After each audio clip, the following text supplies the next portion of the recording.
Hi everyone, welcome back to another lightsaber video. As you can see, here we've got in front of us a selection of Luke Skywalker lightsabers, and all of these lightsabers have appeared in Return of the Jedi. Obviously, canonically, they're meant to be the same green lightsaber that Luke uses throughout the film, but there was actually quite a few different props that were used to stand in for that lightsaber. I'm not going to talk about all 6 because it would be a very long and complicated video. I don't want to make it like drag on too long or get boring. I have talked about each one of these in past videos, so feel free to kind of look through some of my older videos if you're interested in one in particular. But I'm going to be focusing on 3 of them. These 3 that you see right here, this one, and that one. And the reason is all 3 of these are essentially the same prop, but in different stages of the production. So I'm going to put these aside, but I will need to reference them later, the other ones. So this is a V2, and that's the V3. And this is my most recent one, which I've talked about in a very recent video. It is the resin R2-D2 prop. So I'm going to put these aside and I'm going to focus today's video on these 3. Now, all of these are made by Dave Parkin in the UK. They're extremely accurate replicas. A lot of research and time went into kind of the planning stage of these hilts. This is a second, I think, as a second run. He's done a previous run of these a couple of years ago, and I only managed to snag this one in the previous run. So my Yuma, this is the Yuma. This is actually from Dave's previous run, but when I discussed it with him, I said, well, what's sort of different about the Yuma in this run? And he said, actually, not much. You know, design-wise, the machining is exactly the same. All the dimensions and everything else is exactly the same. What's different is the paint on the booster.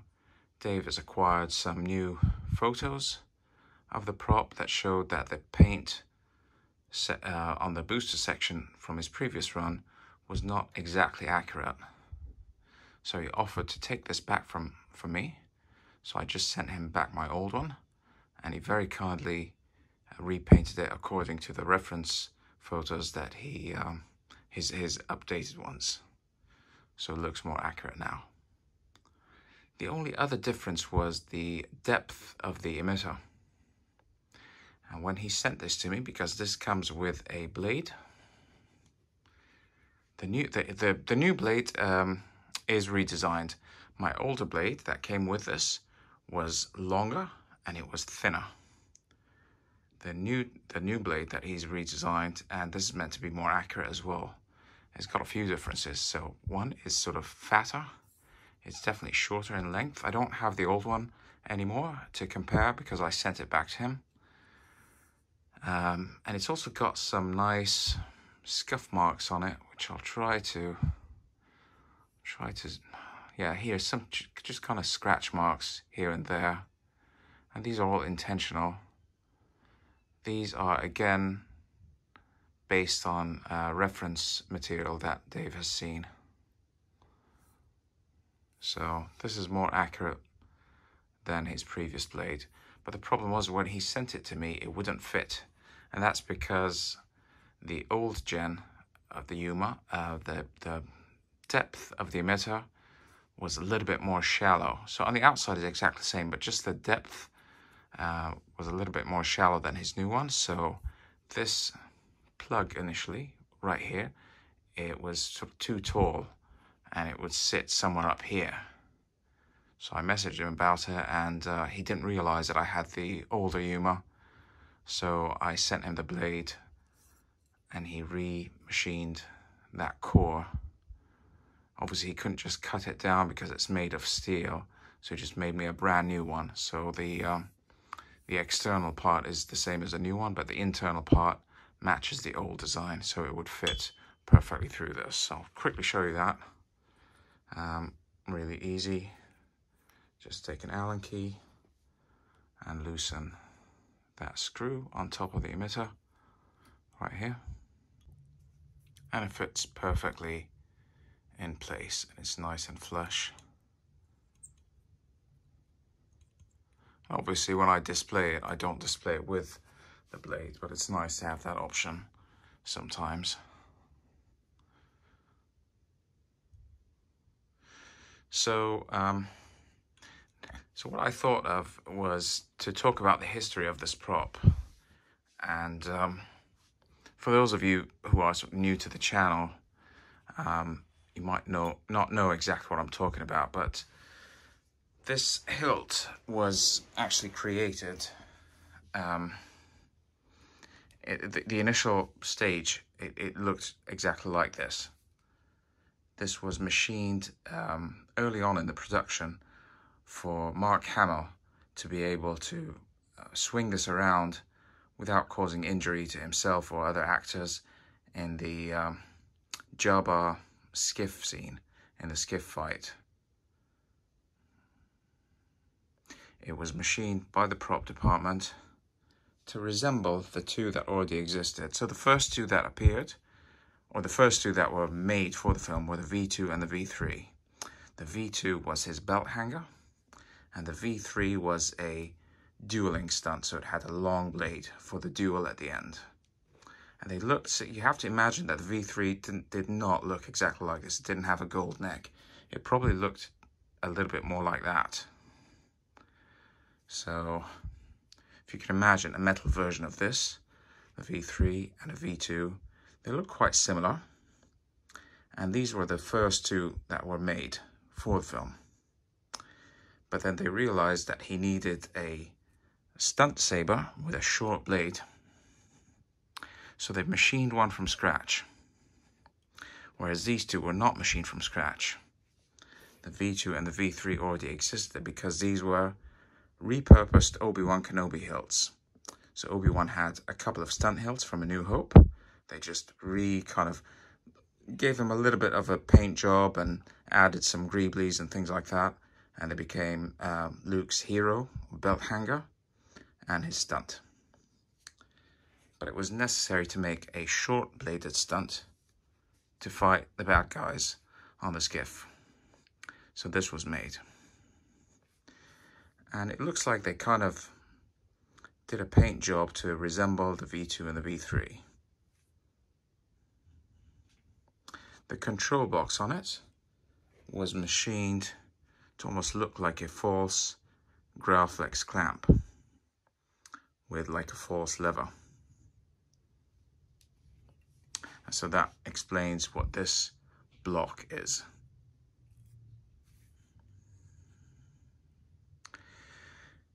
So with that being done, that was the only time that the Yuma appeared in the film in this state, in the Jabba skiff fight scene. Then it was set aside, and for the remainder of the film, Luke mostly used the V2 as a belt hanger, right until the duel with Darth Vader, when the V3 was used. Now, after filming was done, and production had wrapped, they were inserting additional kind of pickup scenes in the editing stage. So in one of those scenes, Darth Vader is handling Luke's lightsaber and says, "I see you have constructed a new lightsaber." If you pay attention to that scene, when Luke goes to Vader with the officer has the V2 in his hand. He hands it to Vader. Vader has it in his hand the whole time when he's having that conversation with Luke. The whole time it's the V2 if you pay close attention to it, except for that literal line when he says, "I see you have constructed a new lightsaber," and he's turning it over in his hand. It's not this one. It is now this one. So this is my second replica from Dave. This is called the Hero. I see you have constructed a new lightsaber. I wish it had a shorter and easier name because it is a mouthful.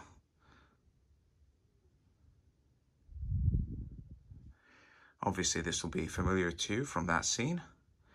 And we see very clearly this section here in Vader. When Vader is turning it over in his hand, we can see these rails sort of from that angle. Oh, not the rails, sorry, those horizontal tracks. And we see it turning it that way, but not this way. So we're not really sure if these black buttons are there or not. Unless there's some photos that I don't know of, we're not really sure what's on this side. So what's the story behind this? Where did this came from? Well, this is actually the same thing as the Yuma. So what they did is they took, I think they realized that if Vader was saying, I see you've constructed a new lightsaber, he can't possibly have this in his hand because this doesn't look new. It's all damaged, it's beat up, parts of it are bent, it's got chipped paint all over it, it just doesn't work. So I think they decided, well, he actually needs something that looks brand new. So because this was machined, this was very easy to clean this up, paint it, and then just to modify that box a little bit. So the only changes they made to it is the paint, as you can see here.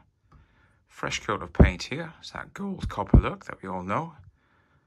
Stripped off this kind of chipped paint, paint it properly black, and kind of clean this up. And finally just change the control box ever so slightly. All they did was add this card on it and a pair of brass rails. We don't know, as I said, if they had these buttons or not, but this part here, the false lever, this probably would have been ground down to make it look like a rectangular box like this. So this would not have taken them very long to do at all in order to achieve something that looks like it's brand new. The card, which is glued down here, is actually a vintage card that I got. So the replica card that comes with Dave's saber is close. It's very, very close. It's really beautiful, but it's not the exact accurate shade of blue. It's a little bit of a deeper blue. It should be sort of a greenish blue like this. This is a vintage card from a vector board. And a pair of brass rails that sit sort of flush like that.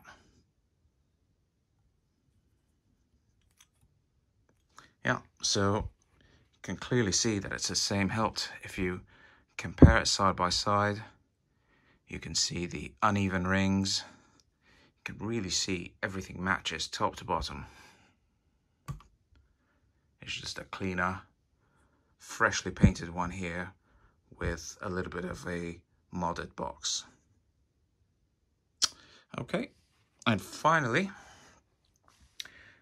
another pickup scene was done later on with Luke sitting in a cave on Tatooine, actually finishing up the lightsaber, constructing it. And he would have sort of this in his hand and a little tool, which I don't have here. And you can buy that tool from Warnemonga, a replica of it. It's something like $75. The vintage parts for it cost thousands, so it's you can easily buy that from Warnemonga. It looks fantastic. I don't have it, but one day I might pick one up. And you see in the scene that Luke slides that card down, and he's got the tool with him, and he's kind of fiddling inside the box, and he slides the card back on, and there are two LED lights here, a red and a green arrow that start to blink sequentially, and then finally he presses a button and it lights up green. That scene was ultimately deleted. It didn't make it in the final cut of the movie, but it was added in the 2011 Blu-ray as a bonus feature. So it's known as the deleted cave scene. And this is it.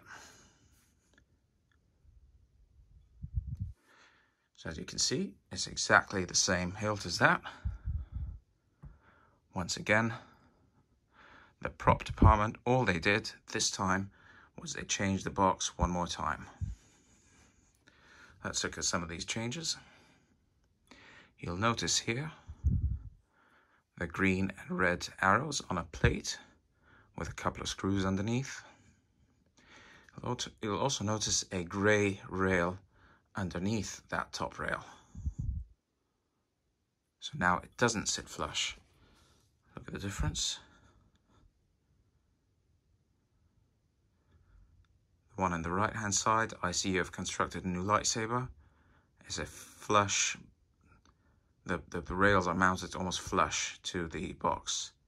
The one on the left, which is the deleted cave scene, it's got extra grey rails. Same again, a vintage card from a vector board. There's a huge amount of debate on these rails. We know for certain that in the first pickup scene, I see you have constructed a new lightsaber, that the rails were made of brass because they're a bright yellow. What is not clear in the deleted cave scene is if they are brass or copper. But in the post-production hilt, it appears to be copper. Now, whether this is newly made copper rails or the same brass rails that were painted copper is unknown. But I chose to go with copper for this one. And once again, this is what Luke does. He slides it. I can't remember if he slides it up or down. I think he slides it up actually. That way. No, he does slide it down. Sorry. He slides it down. He reveals this board. This board has a PCB from a calculator from the 80s, the Casio LC-785, and a switch, which is believed to be from an Exactra calculator. And this is what they used to achieve that scene. So literally all they did was, once again, they went back to this hilt. They probably removed this assembly and they carved the inside of that control box. They mounted a PCB inside, some wires, some things like that, a switch. And then if the buttons were already there, they stayed there. If not, they were added at this stage. The grey rails to lift it up so you can slide it, and the LEDs. And this is the V1 Hero, which is the final stage of this same hilt. So Yuma, I see you have constructed a new lightsaber, and V1 Hero. And it stayed like that until now. And this is the hilt that would go on to be shown in various exhibitions and tours like the Magic of Myth and Star Wars Identities. This is actually the post-production look of it. So you can see there's some scratches over here and here. This is how it kind of looks today. And you can see here, interestingly, underneath the black buttons, there's some sort of damage. The theory is that damage is, or could be, because of the removal of that part here, when they ground it down or cut it down or whatever. Could be. I mean, it's a theory. If that's true, it should also be present here, but it's not. So I'm not 100% sure on that. But yeah, that's it really. So it's the same hilt in 3 different stages of time.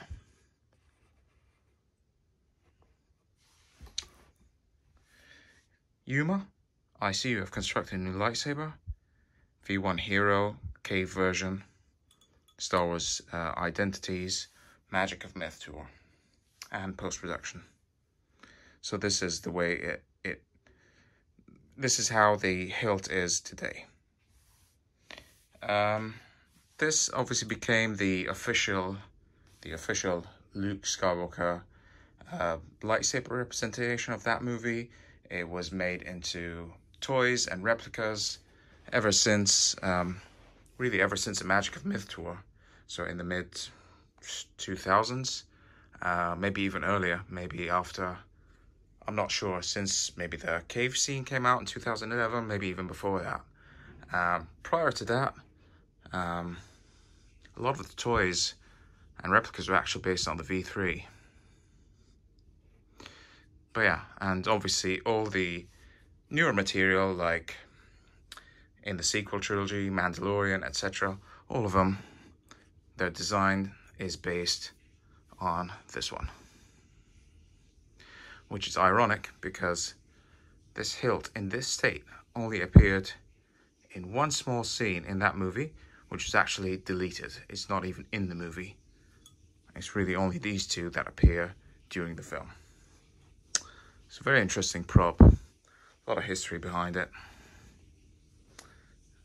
And really, that's it for today's video. Feel free to leave any questions in the comment section down below. I'll do my best to get back to all of you. Thanks again for watching, and I will see you in the next one.